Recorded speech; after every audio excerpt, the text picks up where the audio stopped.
Hello, hello, everyone from the Visionaries Summit. My name is Brie Sodano. I'm a personal finance expert, founder of From Sheep to Shark, and I am going to talk to you today about money mindset, specifically decoding it.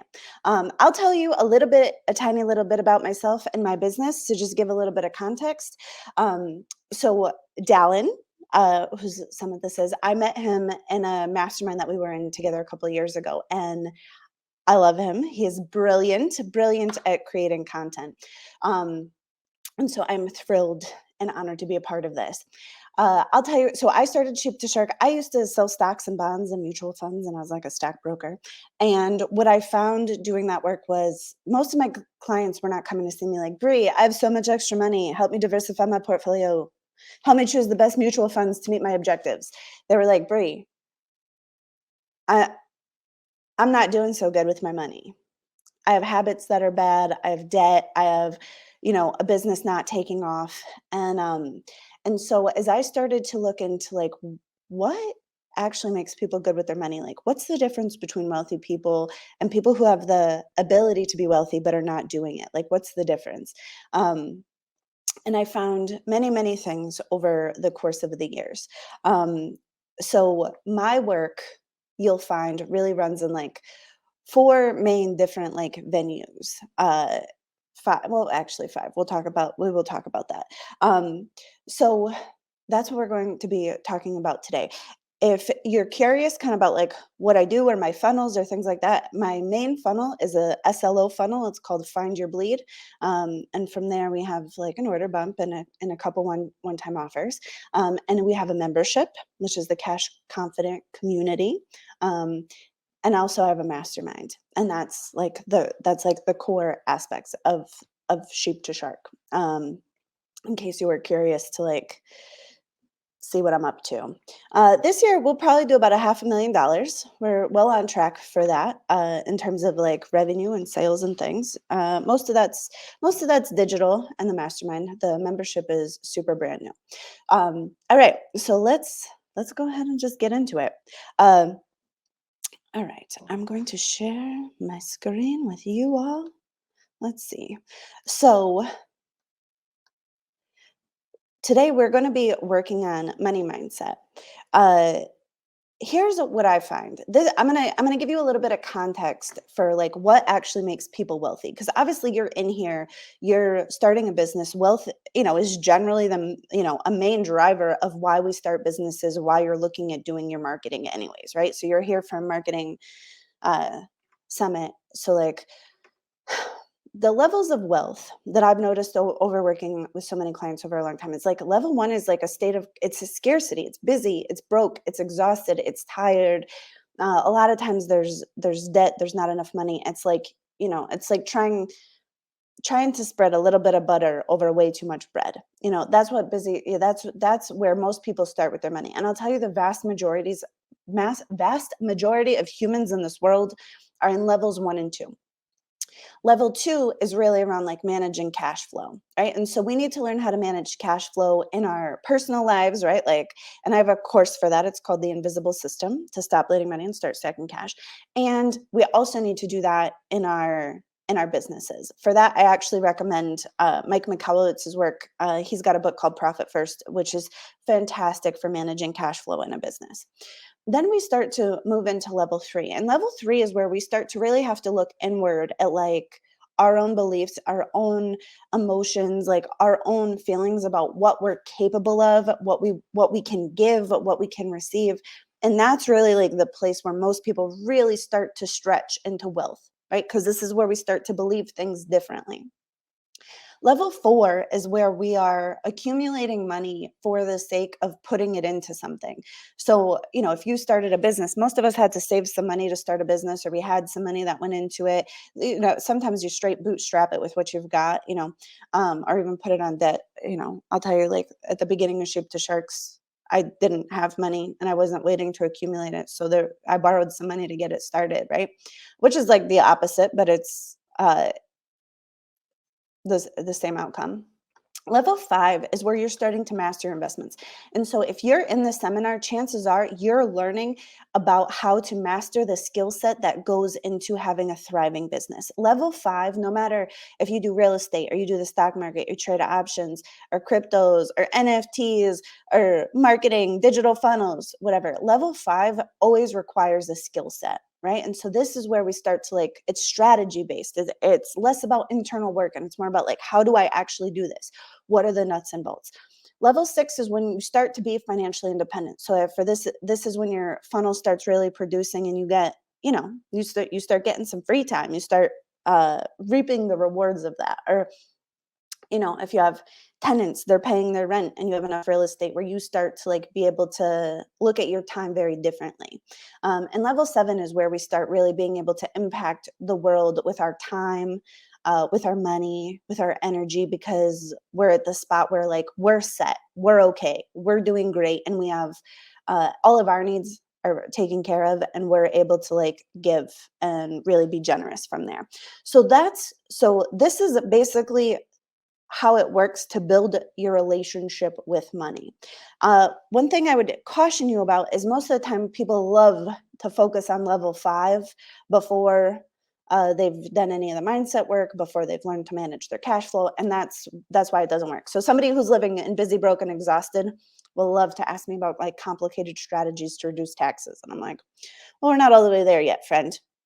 Um, so I just want to give a little context for the talk, like so that way you can kind of see, you can imagine where you are, you can imagine what your next levels are.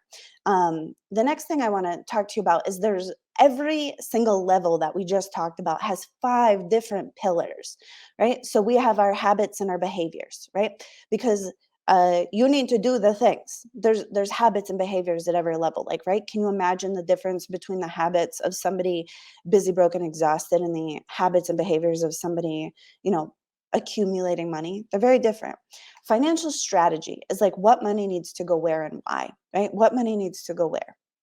Money mindset is the center pillar because it's not the most important, but it's the easiest one to access. Because that's in you and you always have access to that. Financial strategy, you have to usually buy a course, learn something, read books. Habits and behaviors you got to stick to. They're easy enough, but they're simple, but not necessarily easy. And emotional intelligence is where we start to really look at becoming the person who can pull this stuff off. But money mindset is so important because it gives the range of the size of the goals that we can set and the size of the plans that we can make. So if you're in business with a little bake sale mentality, you're going to work very, very hard as opposed to like private jet mentality, if that makes sense. And so the activity that we're going to do today is meant for you to bring up any limitations that you have, any little bindings you have, any fragments of the truth that you've experienced that are certainly true, but not the entirety of the truth. That's what we're going to be bringing up today. So our work today is going to be on money mindset. Now, emotional intelligence is really what you start to do after you do the money mindset work. So I'll tell you, this is a common thing. So if you've already done a ton of money mindset work, I would still do this activity because it's really a brilliant activity and there's probably still work to do.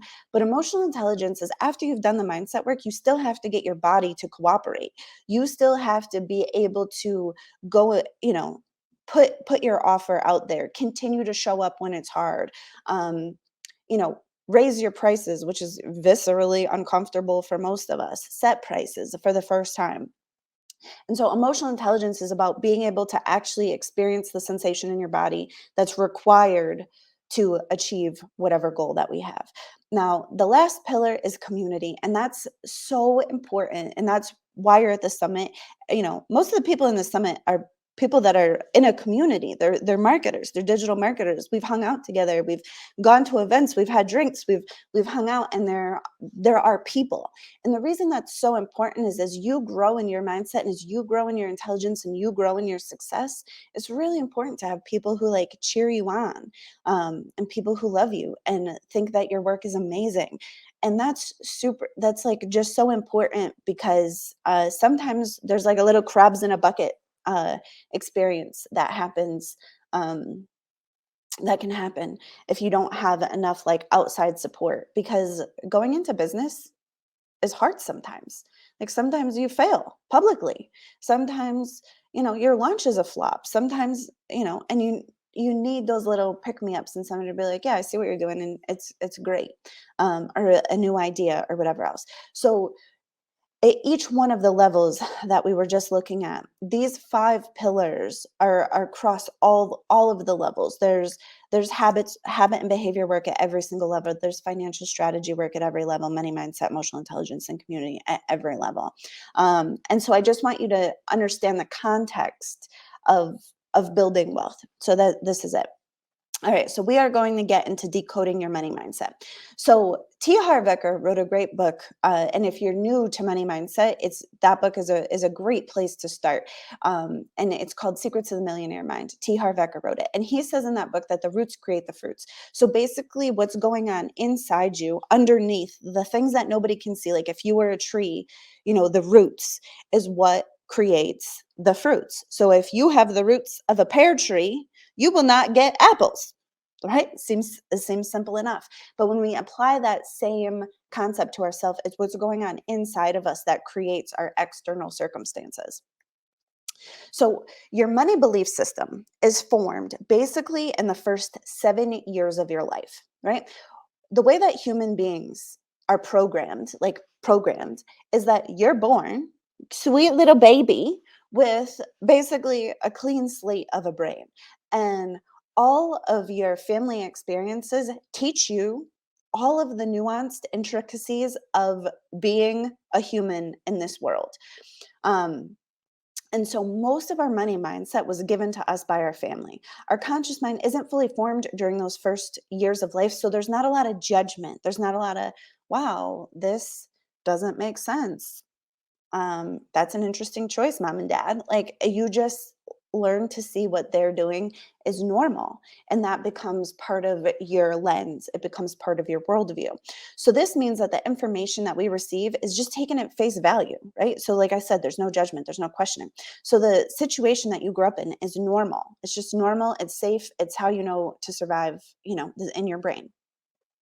So when we think about where your money belief system kind of comes from, we want to think about that in like different silos. So we have cultural conditioning. So what messages did you get from society, right? You'll find that the cultural conditioning for women is a little tighter. It's a little bit more binding than it is for men, from my experiences working with both.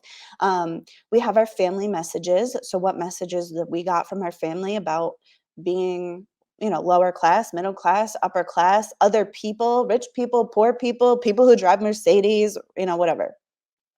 And then we have our personal experiences. What stories you told yourself about your experiences, the meaning that you gave to different experiences that happened to you over your lifetime. So the way that information comes into your, eyes, ears, your experience is it really, this matters for how the information got there. So there were certain things that you heard, right? You heard your family talking about money. You heard them talking about debt. You heard them talking about those people, right? Whatever that means. Then you saw what they did. And I'll tell you, for most people who grew up like somewhere in that middle class, most middle class people do not have meaningful conversations about money. I've found working with my clients. So a lot of the best examples we have are like what we saw them doing, what we experienced, our families doing, not so much around like conscious discussions about it. So just keep that in mind. And then like your internal feelings about what happened, right? So let's just say one day you ask your mom for a lollipop at the store and she gives you a little smack and tells you no and to stop asking. You could make that mean to yourself in your little 5-year-old brain, wow, mom's having a really bad day and I should be extra nice to her. Or you could make it mean it never even matters. I don't get what I want anyways. There's no point in going after anything. And this is how our money belief system is programmed by like a kid who's younger than 7. Most of the time we put a story onto the experiences we have. So why do you want to do this? The thing is that as you start to decode your money mindset, as you start to really look at it, you can start to see beliefs that we consider to be limiting, right? I'm like moving this around. I thought I had an extra slide. So a limiting belief is a belief that when you have, it makes your world a little smaller. So, for example, if I believe that you have to work hard to make money, that will change how I make my plans. It will change how I see how big I can get. Like, if I need to work harder to make more money, there will eventually become a point where I can't give anymore. I've done everything that I could do. So, generally, people who have a belief you have to work hard to make money don't see the easier way. They don't see the more efficient way because that belief limits their perception. That's what a limiting belief is. It's when a belief that you have limits your perception of something that's possible for you to create. So this is why you want to do this activity. And so the worksheets, I actually am not exactly sure where the worksheets are because I sent them, so I'm sure you have them in your emails, or I'm sure they came with this. But the worksheets with this, it's going to bring up all of the limiting beliefs you have, and it gives you a really beautiful start point for what to work through, what to work on, to see, wow, I create the same patterns that my parents created and I don't want to do that anymore. Or wow, I'm doing the exact opposite of what they're doing. Interesting. And so that's why you want to do this. So I would highly, highly, highly encourage you as we go through this activity, like print these sheets out and fill them out. This will be incredibly valuable for you. You will start to see your internal programs this way. And money's multifaceted, right? We're not just going to work on money like by itself. It's earning, it's spending, right? Like it's earning, it's spending, it's savings, it's debt, it's investing, it's giving, it's receiving, it's rich people, it's poor people. And so you're going to see what you heard about in these circumstances, what you saw about these things, and any feelings that you've had about any of these. You want to be looking for your judgments. Like, do you judge rich people? Have you judged poor people? Do you judge uh, giving or receiving? Do you have any, kind of like blockages around that where you don't see all that there is to be seen? So I will tell you how your money belief system can cost you in your business. So limiting beliefs is the first thing, and we just kind of discussed that, right? So your brain loves what's familiar. Also, even your brain loves what's familiar, even if that sucks. So your money belief system is your normal. It's where you started from, and your brain knows that it can survive there. So expanding past that is often tricky and very uncomfortable. All right. So your money belief system. So limiting beliefs, like we talked about, it's the size of the dream that you can imagine. It's the size of the plans that you can put together, right? That's what your beliefs determine, right?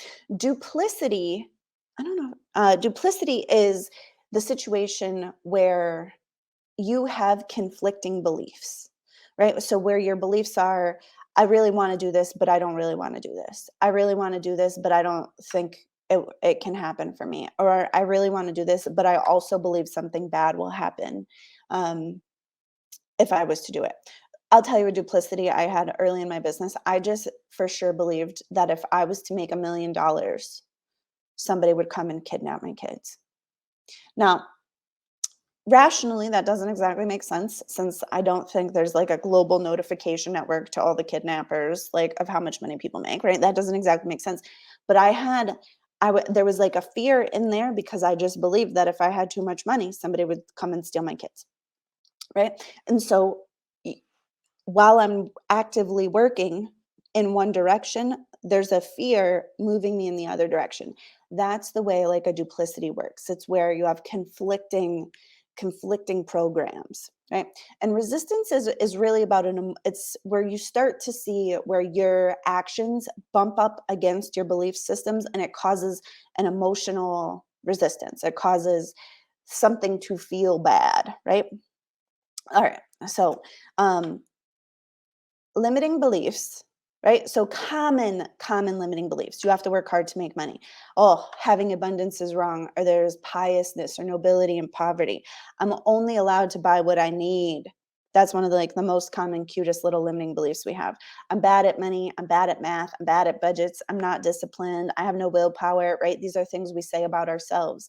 Or I can't make money doing the thing that I want to do. I have to do this other thing that seems more proven to make money. So these are common limiting beliefs. And if you believe these things, you will see that your money can't grow past there because it's not a big enough space for it.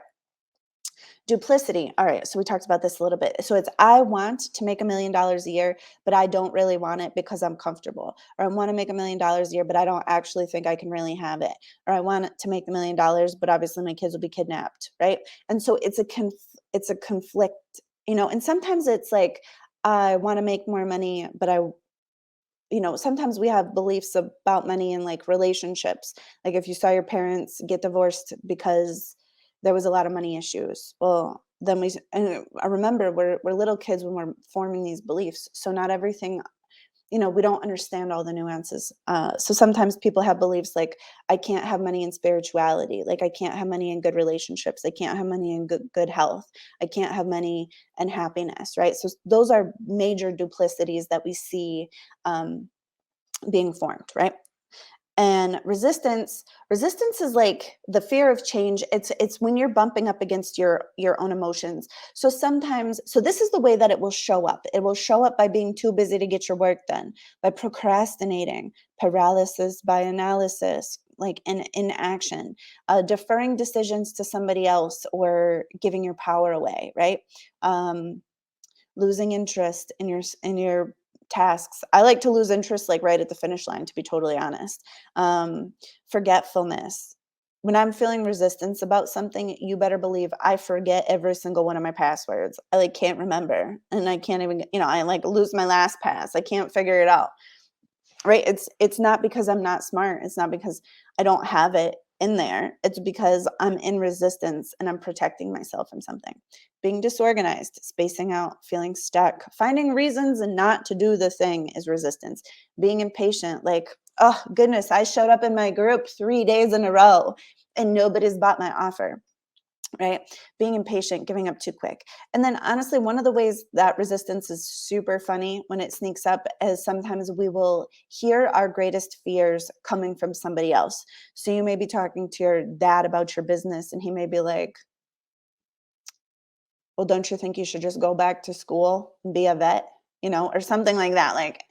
Uh, and normally what I find is working with clients is those naysayers often point out one of our deepest fears, to be honest. So resistance is an emotional response to when you're starting to bump up against your structures, your belief system. There will be a resistant feeling. I would highly encourage you to pay attention to what resistance feels like in your body, because that will give you a very good indication. You want to know when you're in resistance like as fast as possible, because then it gives you the ability to say, wow, I'm really in resistance around this. What am I afraid of? Do I have a limiting belief here? What am I bumping up against? Because resistance tells us something that's important about our own selves. And so, like if we were a root, resistance shows you a little rock in your own self, right? It shows you where you have a blockage. So knowing, because you're growing into it. So knowing what resistance feels like, I'll tell you, for me, when I'm in resistance, it's in my lungs. I joke with my team. I'll be like, "Oh, you make me want to chain smoke cigarettes." Like that, which is funny because I don't really smoke. So resistance, it's like a constriction, and it's all in my chest, right? And so when I am feeling that feeling, I know that that's a great time for me to take a quick little break um, and kind of go from there. So when our money belief system is too small for our goals, it leads to two main things. So behaviors that don't serve us and problem patterns. So behaviors that don't serve us, this is where in the activity where you start to go through and you're writing about like what your parents did with their earning and spending, you'll start to see that you may have some behaviors that they also had. So like feast or famine cycles, under earning or over giving, spending without priority, lots of debt, letting money decide your life. And I'll tell you a quick example. So when I grew up, I was raised by my single dad and he sold insurance. And so there was massive feast or famine cycles in my house growing up, right? There was either a ton of money or there would be times where like there was no money. And that was my normal. And so as I started, like when I was selling stocks and bonds, I would do the same thing. There'd be some months where I'd have a really, really beautiful, great month and I'd be making tens of thousands of dollars. And then there'd be months where I made like 400 bucks. Um, and and I created that because when the money was good, I would slow down my efforts. And I didn't see that until I did this activity, to be like, to tell you the truth. Like I really didn't see it as something I was in control of because it just felt so normal, right? Um, so if we see our parents spending without priority, that feels a certain kind of way, or if we see them really struggle with debt, it's just part of our normal. So these behaviors that don't serve, this is one of the ways that our money belief system can limit us.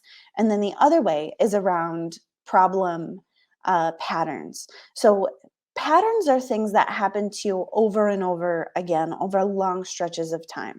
So if you've had a lot of debt and you've paid it off, or you've had a lot of debt and you've paid it off, and you've had a lot of debt and you've paid it off, that is a pattern, right? We start to see it. Or you know, if you declared bankruptcy after your first marriage and you lost everything in 2008 and you lost everything in 2011 and you lost everything, you know, over and over again, big losses. And the thing about losses that's extra interesting is when you're thinking about big losses, you also want to think about not just your money, but other areas of your life. Often things like getting sick, losing a parent, a spouse, a child, will often have financial consequences. Um, it, yeah, often they go together. So you may see a big loss in your life, and then it may show up again in your finances. Bad choices on a large scale, like choosing bad spouses, bad business partners, uh, bad businesses, something like that. A loss of a job or money when things are good. And that usually will put a fear in when things are good, like waiting for the other shoe to drop. Wasting or spending windfalls. If you feel like every time you have some money, you go off the walls and you spend it, that's like an indication of a low happiness level, which is actually partially, you have to learn to be able to tolerate the good feelings, which is tricky because they're intense.